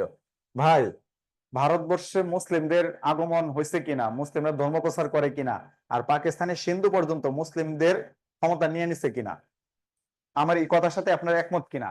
আমি বলি ভারতবর্ষে মুসলিমদের আগমন হয়েছে, এখানে ধর্ম প্রচার হচ্ছে, এবং পাকিস্তানের সিন্ধু পর্যন্ত মুসলিমরা ক্ষমতা নিয়ে নিছে। আমার এই কথার সাথে আপনারা একমত কিনা? আরো 2 জন বলেন। ওকে, ওকে, ওকে। তাহলে আমি বুঝতে পারতেছি আপনার ইতিহাসটা বুঝে বুঝে ক্লাস করতেছেন। তাহলে আমরা এখন আছি সেন সাম্রাজ্যে। আর সেন সাম্রাজ্যের সময় হচ্ছে 1098 থেকে 1204। তাদের রাজধানী হবে বর্তমানের পশ্চিমবঙ্গে নদিয়া। নদিয়াতে। নদিয়ার আরেকটা নাম হচ্ছে নবদ্বীপ। তাহলে আমরা সেন সাম্রাজ্য পড়তেছি এই পাশে, আর এই পাশে পালরা থাকুক, আমরা একটু পরে দেখব এই পাশে পালরা কিভাবে ক্ষমতা থেকে যাবে, একটু পরে দেখব। তাহলে আমরা আছি সেন সাম্রাজ্যে। এই যে দেখেন 1098 থেকে 1204। প্রতিষ্ঠাতা হেমন্ত সেন, শ্রেষ্ঠ শাসক বিজয় সেন। এই সেন সাম্রাজ্যের একজন শাসকের নাম হচ্ছে বল্লাল সেন। তিনি 2টা বই রচনা করছে, একটা নাম হচ্ছে দান সাগর, আর একটা নাম হচ্ছে অদ্ভুত সাগর।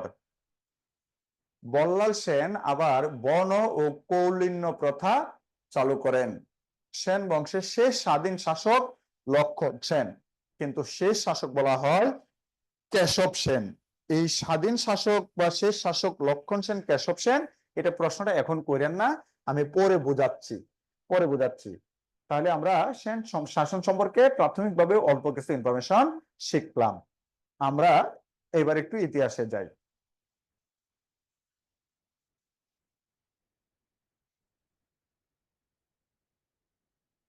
আচ্ছা, শোনেন, বই পুস্তকে 1206 ইত্যাদি ইত্যাদি এগুলো আছে, এগুলো বিতর্ক আছে, এগুলো যে 100% সঠিক বিষয়টা কিন্তু এইরকম না। ঠিক আছে, 1204 এটা অনেকটা অথেন্টিক। আমি ইতিহাসটা বলি।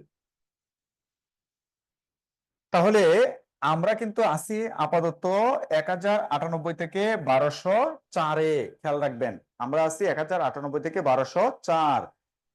এই পাশে সেন, এই পাশে সেনরা, এই পাশে পাল, আর এই পাশে মুসলিমরা। এই মুহূর্তে আফগানিস্তানের গজনিতে যিনি ক্ষমতায় আছে তার নাম হচ্ছে মইজুদ্দিন মোহাম্মদ ঘুরি। মইজুদ্দিন মোহাম্মদ ঘুরি। তাহলে আপনাদের বলি, বর্তমানের বাংলা অঞ্চলে কারা ক্ষমতায়? সেনরা। বর্তমানে দিল্লি অঞ্চলে কে ক্ষমতায়? পালরা। বর্তমানে আফগানিস্তান পাকিস্তানে কে ক্ষমতায়? ঘুরি। তাহলে বলতে হবে মোহাম্মদ ঘুরি কোন ধর্মাবলম্বী? প্রশ্নটা সহজ, কিন্তু ক্লাসের জন্য সুবিধার্থে বলা। দেখি কেউ, হ্যাঁ, ইসলাম। এই তো, এই তো, সুন্দর সুন্দর। আচ্ছা ভাই, মোহাম্মদ ঘুরি কি চেষ্টা করবে না ভারতবর্ষ মুসলিম শাসন কায়েম করার জন্য? চেষ্টা করবে। আচ্ছা, এইখানে একটা ঘটনা ঘটে গেছে। 1162 সালে পালদেরকে ক্ষমতা থেকে তাড়াইয়া দিছিল। 1162 সালে পালদের ক্ষমতা থেকে তাড়াইয়া দিছিল চৌহান রাজারা। এইবার তাহলে হিসাব দাঁড়াইলো, বর্তমানের বাংলা অঞ্চলের সেনরা, বর্তমানে দিল্লি অঞ্চলের চৌহানরা, বর্তমানে পাকিস্তান আফগানিস্তানে ঘুরি। এই ঘুরি 1191 সালে 1191 সালে দিল্লিতে হামলা করলো। আর এই মুহূর্তে যিনি ক্ষমতায়, তার নাম হচ্ছে জনাব পৃথ্বীরাজ চৌহান। পৃথ্বীরাজ চৌহান, হ্যাঁ, গুড। দিবা তরানের যুদ্ধ। পৃথ্বীরাজ চৌহান এবং ঘুরির মধ্যে যে যুদ্ধটা হবে, এই যুদ্ধটা হবে 1191 সালে। আর যে জায়গায় যুদ্ধ হবে, জায়গাটার নাম হবে তরাইন। তাহলে দিবা বলতে হবে, তরাইনের যুদ্ধে 1191 সালে কে জয়লাভ করছিল?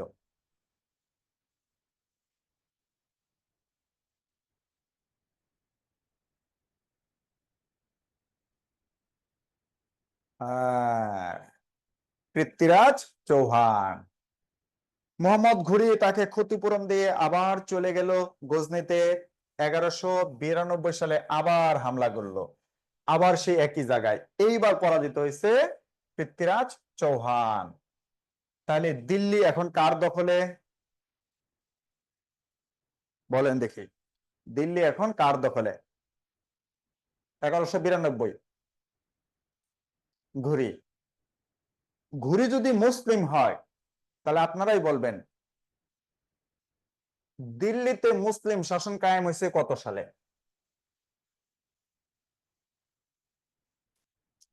1192 সালে। ঘুরি, দেখে দেই, সব মুছে দেই।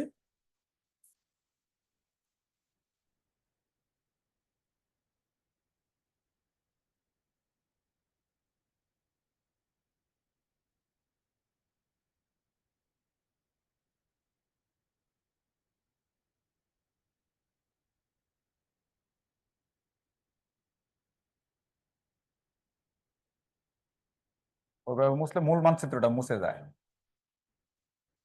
আচ্ছা। ঘুরি যে দিল্লি দখল করলো, তিনি এটার নাম দিছে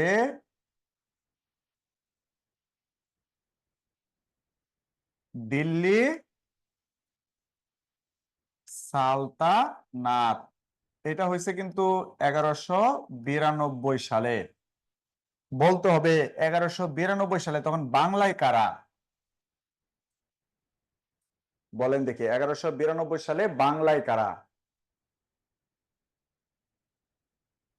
সেন।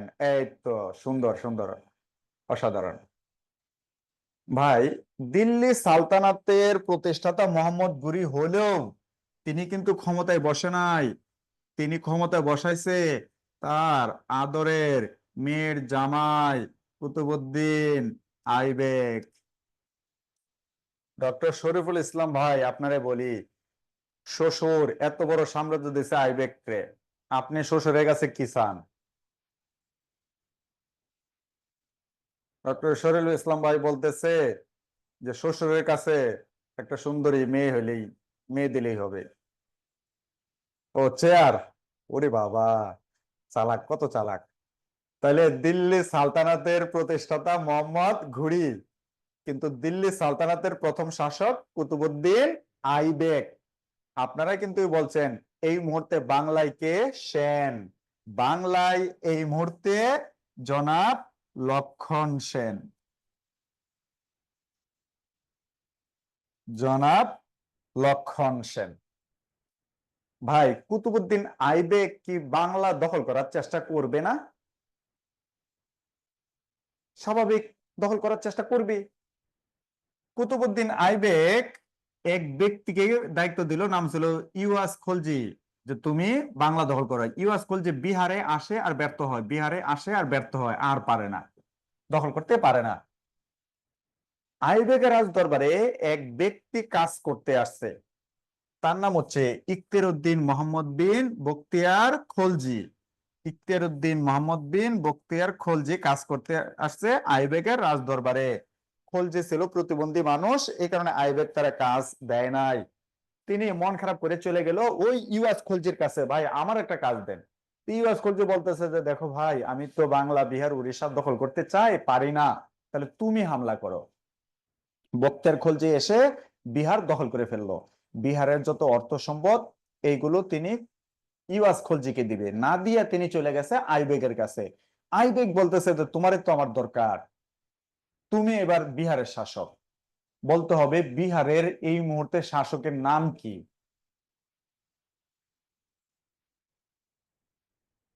বিহারের শাসকের নাম কি? সংক্ষেপে বললেন, পুরো নাম দরকার নাই। হ্যাঁ, খিলজি, খলজি, যাই বলেন। না না না, লক্ষণ না, রাফিয়া সুলতানা। লক্ষণ বিহারটা কিন্তু নিয়ন্ত্রণে রাখতে পারেন নাই, দখল করে ফেলছে খলজি। খলজি লক্ষণ সেন আছে কিন্তু নদিয়াতে। এইবার বখতিয়ার খলজি প্ল্যান করতেছে, তাহলে বাকি অংশ তো বাকি রয়েছে, তাহলে বাকি অংশ দখল করি। তো অনেক ঘটনা। বখতিয়ার খলজি কৌশল করে দুপুর বেলা এসে হামলা করলো লক্ষণ সেনকে। লক্ষণ সেন, এখানে একটু মনে রাখবেন, লক্ষণ সেন পলায়ন করে চলে আসলো বিক্রমপুরে। বিক্রমপুর বলতে বর্তমানের মুন্সিগঞ্জ। এখানে এসে লক্ষণ সেন মারা গেল 1206। ওই যে আমার এক ভাই উল্লেখ করছিলেন যে সিটি আছে 1206, এই কারণে বলা।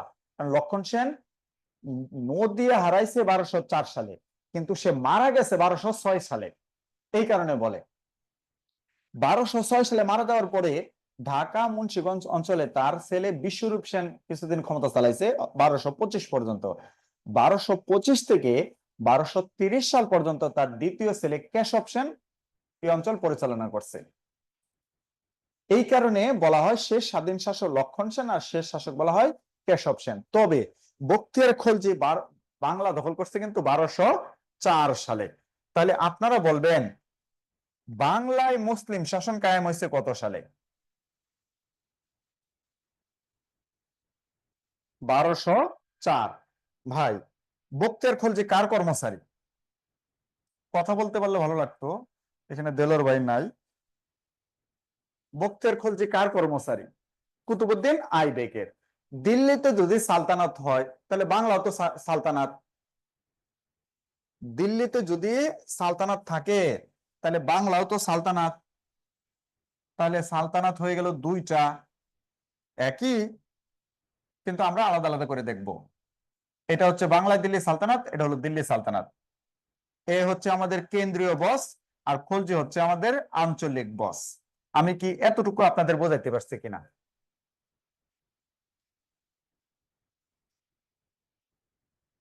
ওকে, তাহলে আমরা একটু দিল্লি সালতানাতটা দেখে আসি, আর বাংলায় দিল্লি সালতানাতটা দেখে আসি। তাহলে সালতানাত কিন্তু আমরা দুইটা পড়তেছি, আসলে কিন্তু একটাই, কিন্তু আমরা দুই ভাগ করে পড়তেছি, কারণ না হলে আমাদের পেস লাগবে। কারণ এইখানেও আমাদের শাসক আছে, আমাদেরও শাসক আছে, তো কে কোন এলাকার পেস লাগে যাবে। তাই আমরা সালতানাত একটাই, কিন্তু আলাদাভাবে দেখতেছি। এই যে দেখেন, বাংলায় দিল্লি সালতানাত। আমরা কিন্তু ওই দিল্লি সালতানাতটা আমি মুখে বলবো, এখানে লেখা নাই, মুখে বলবো। বাংলায় দিল্লি সালতানাত বা মুসলিম শাসন। বাংলায় মুসলিম শাসন কায়েম করে বখতিয়ার খলজি 1204 সালে। বখতিয়ার খলজি ক্ষমতা নেওয়ার পরই এইখানে মানুষ সুযোগ পেলে তারা তাড়াই দেওয়ার চেষ্টা করতো। এই কারণে তিনি রাগে দুঃখে বলতেছে এটা হচ্ছে বুলগাটপুর। এবং ওই সময় একজন, আমাদের বর্তমানে একজন ইতিহাসবিদ আছে, নাম হলো জিয়াউদ্দিন বারানি। তিনি বলতেছে যে বখতিয়ার খলজি এতটাই বিরক্ত হয়েছিল যে এটা নামকরণ করছিল বুলগাটপুর। আর বাংলায় দিল্লি সালতানাতের শেষ শাসক হচ্ছে বাহারাম খান। বাংলায় দিল্লি সালতানাতের শেষ শাসক হচ্ছে বাহারাম খান।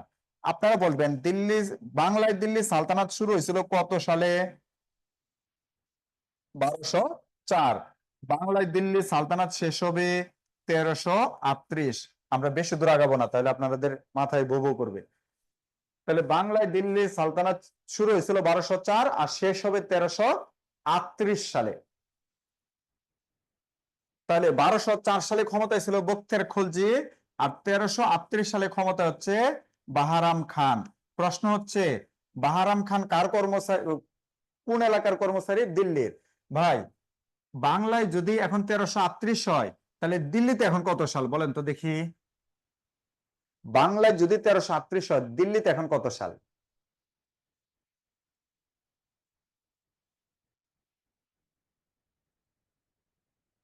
কেউ বলতে পারতেছে না ভাই। বাংলায় যত সাল, দিল্লিতে তো ঠিক সেম, 1338। আচ্ছা বলেন, কুতুবুদ্দিন আইবেক কি এখনো বেঁচে আছে কিনা? কুতুবুদ্দিন আইবেক এখনো কি বেঁচে আছে? না, বেঁচে নাই। এই মুহূর্তে যিনি ক্ষমতায়, তার নাম হচ্ছে মোহাম্মদ বিন তুগলক। এই মুহূর্তে যিনি ক্ষমতায়, তার নাম হচ্ছে মোহাম্মদ বিন তুগলক। এইবার আপনারা আমাকে বলবেন, বাহরাম খান কার কর্মচারী?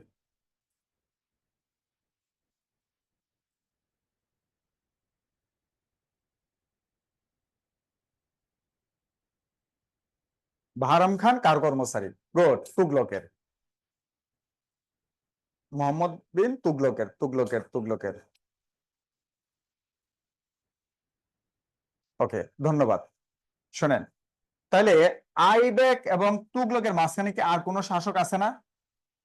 আইবেকের পরে যিনি ক্ষমতায় আসছিল, তার নাম ছিল ইলতুৎমিশ। তিনি ছিলেন দিল্লি সালতানাতের শ্রেষ্ঠ শাসক। ইলতুৎমিশের পরে যিনি আসছিলেন, তার নাম ছিল সুলতানা রাজিয়া। তিনি ছিলেন দিল্লি সালতানাতের প্রথম নারী শাসক। আমি কি বুঝাইতে পারছি এতটুকু? আসলে এই ঘটনাটা লেখা নাই, আমি সংক্ষেপে বললাম। তাহলে এই পাশে আইবেকের পরে ইলতুৎমিশ, সুলতানা রাজিয়া, আরো অনেকে আসছে। এই মুহূর্তে ক্ষমতা হচ্ছে তুগলক। তুগলকের কর্মচারী হচ্ছে বাহরাম খান। এই দিল্লি সালতানাতের সবচেয়ে মাথা গরম, মাথা নষ্ট শাসকের নাম ছিল তুগলক। সে এই শাসন ব্যবস্থা অনেক রদবদল করছে। এইসব কারণে তিনি এইসব জায়গা নিয়ে অনেক ব্যস্ত। এই সুযোগে বাংলায় যে দিল্লি সালতানাত, এটা রাজধানী ছিল সোনারগাঁও। এই বাহরাম খানের একজন কর্মচারী ছিল, নাম ছিল ফকরা। দিল্লির শাসকের ব্যস্ততার সুযোগে তিনি সোনারগাঁয়ে একটা কাজ করছে, বাহরাম খানকে মেরে ফেলছে। তাহলে বলতে হবে, বাংলাটা এখন কার? বাংলা অঞ্চলটা এখন কার দখলে?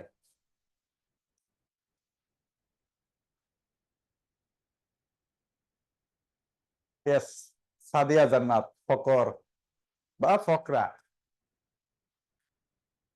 ফকরা। এখন প্রশ্ন হচ্ছে, শরীফুল ভাই, প্রশ্ন হচ্ছে, ফকরা যদি তুগলকের অধীনতা মেনে আবার এটা শাসন করে, তাহলে তো দিল্লি সালতানাত আছে। যদি সে দিল্লি সালতানাতকে না মানে, তাহলে বাংলা অঞ্চলকে আলাদা হয়ে গেল না শরীফুল ভাই? ফকরা যদি দিল্লির অধীনতা না মানে, তাহলে বাংলা কি আলাদা কিনা? জি, আলাদা। এই ফকরা বলতেছে, আমরা আর দিল্লির কোনো কথা শুনবো না, এই অঞ্চলটা আমাদের। আর আমাদের উপাধি হলো সুলতান। আর তারা 200 বছর শাসন করছে। এই 200 বছর দিল্লি আর বাংলা দখল করতে পারে নাই। তাই এটাকে বলে সুলতানি আমল, স্বাধীন সুলতানি আমল। ভাই, স্বাধীন সুলতানি আমল শুরু হবে 1338 সালে। দিল্লি সালতানাত কিন্তু এখনো শেষ হয় নাই, তাহলে ওইটা ওদিকে থাকতে থাক। দিল্লি সালতানাত ওদিকে থাকতে থাক। আর আমরা আর দিল্লির অধীনে না, আমরা এখন চলে আসছি স্বাধীন সুলতানদের অধীনে। মুছে বলতেছি,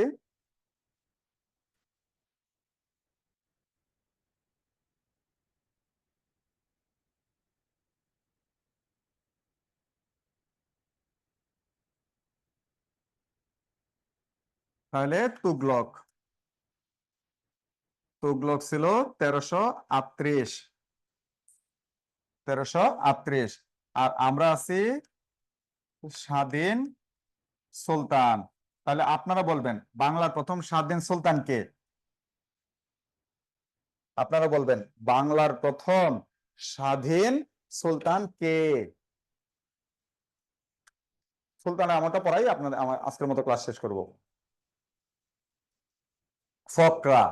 ফকরা, হ্যাঁ।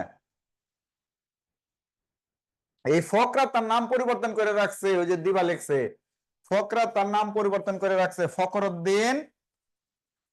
ফখরুদ্দিন মোবারক শাহ।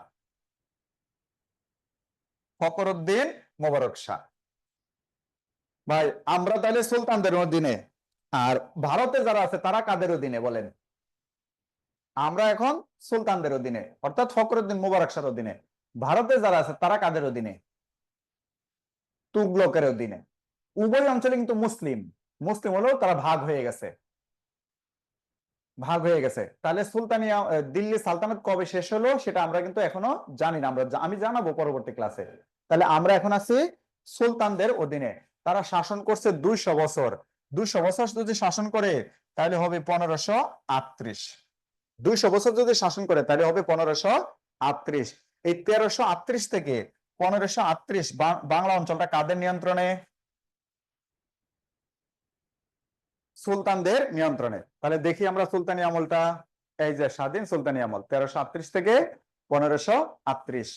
এই দেখেন বাংলার প্রথম স্বাধীন সুলতান ফখরুদ্দিন মোবারক শাহ।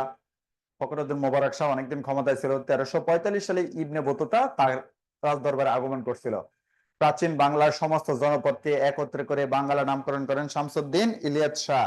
আমরা যেটা বর্তমানে বাংলাদেশ বলি এটা আগে বিভিন্ন জনপদে বিভক্ত ছিল। এটা জনপদগুলোর নাম বাতিল করে দিয়ে প্রথম বাংলা নামকরণ করছে শামসুদ্দিন ইলিয়াস শাহ। এই স্বাধীন সুলতানদের মধ্যে একজন ছিল আজম শাহ। আজম শাহ রাজদরবারে একজন লেখক ছিল শাহ মোহাম্মদ সগির, সে ইউসুফ জুলেখা বই লিখছে। তার রাজদরবারে একজন কবি ছিল কৃত্তিবাস, সে রামায়ণ রচনা করছে। এই স্বাধীন সুলতানের আমলে দুইটা ঘটনা আছে, রাজা গণেশ এবং হাফসি নামক দুইটা এরা কিছুদিন ডিস্টার্ব করছিল স্বাধীন সুলতানি আমলকে। রাজা গণেশ 1415 থেকে 3 বছর 1418 সালে ক্ষমতা দখল করে নিয়েছিল, আর হাফসিরা 1487 থেকে 93 এই 6 বছর ক্ষমতা নিয়ে নিয়েছিল। তাহলে 6 আর 3 9, 200 বছর বাংলা সুলতানরা শাসন করলেও 9 বছর তারা নিয়ন্ত্রণে রাখতে পারেন নাই, পরে আবার নিয়ন্ত্রণে নিছে। এই হাফসিদের পরাজিত করছে, রাজা গণেশকে পরাজিত করছে করছে, এটা তাদের একটা ডিস্টার্ব ছিল। দেখেন এই স্বাধীন সুলতানদের মধ্যে একজন শাসক ছিল আলাউদ্দিন হোসেন শাহ। তিনি বাংলা গজল ও সুফি গানের প্রচলন করেন, তাকে বলা হয় গৌরবময় শাসক। আর বাংলা শেষ শাসকের নাম হচ্ছে গিয়াসউদ্দিন মাহমুদ শাহ। 1400 এই সুলতানি আমলেই প্রথম পর্তুগিজরা ভারতবর্ষে আসে। এই সুলতানি আমলেই 1498 পর্তুগিজরা ভারতবর্ষে আগমন করে। তাহলে ইউরোপীয়দের আগমন হইতেছে বাংলায় যখন সুলতান, দিল্লিতে যখন দিল্লি সালতানাত, তখন ভারতবর্ষে পর্তুগিজদের আগমন। আমি এটা লিখছি কারণ আস্তে আস্তে আমরা কিন্তু ইংরেজ শাসন আমলে যাব, কিভাবে ইউরোপীয়রা আসলো। ভাই ইউরোপীয়রা তো আর বাংলা ভারতবর্ষে যদি বাংলার হিসাব করেন তাহলে আসছে সুলতানদের আমলে, আর দিল্লি হিসাব করলে আসছে দিল্লি সালতানাতের আমলে। তাহলে আমরা কিন্তু আছি সবাই 1538 সালে। অফলাইন ক্লাস হলে আরো অনেক বেশি পড়া যায়, অনলাইন ক্লাসে এতক্ষণ আপনাদের মনোযোগ ধরে রাখা এবং ইতিহাসটা তো বুঝতে হবে রে ভাই, শুধু দৌড়াদৌড়ি করে লাফালাফি করে লাভ নাই। তাহলে আমরা এখন সবাই কত সালে আছি ভাই? 1538 সালে। ইয়েস। তাহলে আমাদের পরবর্তী ক্লাস ঠিক আমি আসবো ইনশাল্লাহ, এইখান থেকেই শুরু হবে, এইভাবে মানচিত্র আঁকবো, এইভাবেই ধরে ধরে আগাবো। তবে এই শীটটা পুরোটা আপনারা পেয়ে যাবেন পরীক্ষা টরীক্ষা দেওয়ার জন্য। তবে আমি আস্তে আস্তে একের পর এক করে আমরা আগাবো, একসাথে এতক্ষণ আলোচনা করা আসলে খুব কঠিন। আচ্ছা, আপনাদের সাথে যে এতক্ষণ ভাই ক্লাস নিলাম, আমার পুরো ক্লাসটা আপনারা বুঝছেন কিনা? 100% সবাই তো মুখস্থ নাই, কিন্তু আমি চেষ্টা করছি সহজ সরল ভাবে আপনাদের কাছে উপস্থাপন করতে, আমি বুঝাইতে পারছি কিনা। তাহলে আজকে এই পর্যন্ত থাকুক। আর পাশাপাশি আপনারা তো এখানে কেউ কেউ 47 দিবেন, কেউ কেউ 48 দিবেন। যারা 48 দিবেন আপনাদের বলি ধীরে সুস্থে আগান, প্রতিদিন পেপার পত্রিকা পড়েন এবং শীত প্রাতি নিয়ে আস্তে আস্তে ধীরে সুস্থে পড়েন।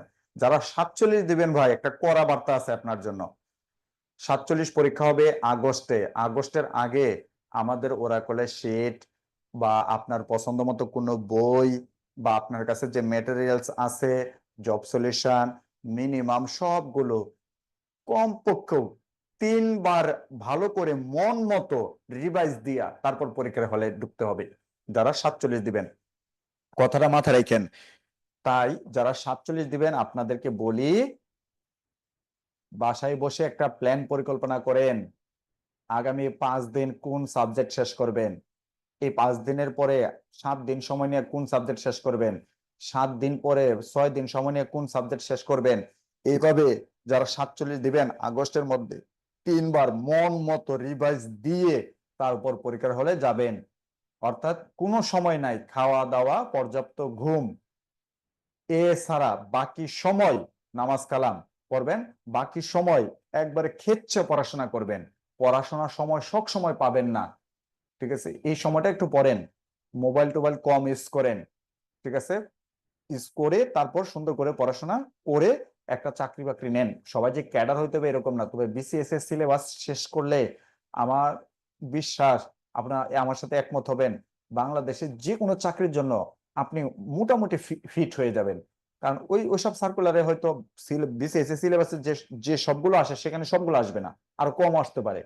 তো পড়ে রাখলে আপনি মোটামুটি ফিট, তখন ওই সার্কুলারটা ধরে আর ওদের প্রশ্ন প্যাটার্নটা ধরে একটু 10-12 দিন আলাদা প্রস্তুতি নিলে আপনি কিন্তু প্রস্তুত, যে কোনো একটা চাকরি হয়ে যাবে। তো ঠিক আছে তাহলে সবাই, আর আমার ওই বইটা বাংলাদেশ ফ্ল্যাশব্যাক নীলক্ষেতে পাওয়া যায় বা রকমারিতেও পাওয়া যায়। ফ্ল্যাশব্যাক বইটা 100 টাকা নেয় বা 110 টাকা নেবে, নিয়ে পড়বেন। প্রশ্ন কমন পাওয়ার পাশাপাশি জীবনে কিছু শিখতে পারবেন। আর আমি খুব সহজ সরল ভাষায় লিখি, আমার কথাবার্তাও দেখেন খুব সহজ সরল। তো যাই হোক, যারা আমাকে অনেকক্ষণ সহযোগিতা করছেন আপনাদেরকে অসংখ্য ধন্যবাদ। ইনশাল্লাহ পরবর্তী ক্লাসে আপনাদের সাথে দেখা হবে। সবাই ভালো থাকেন। আসসালামু আলাইকুম।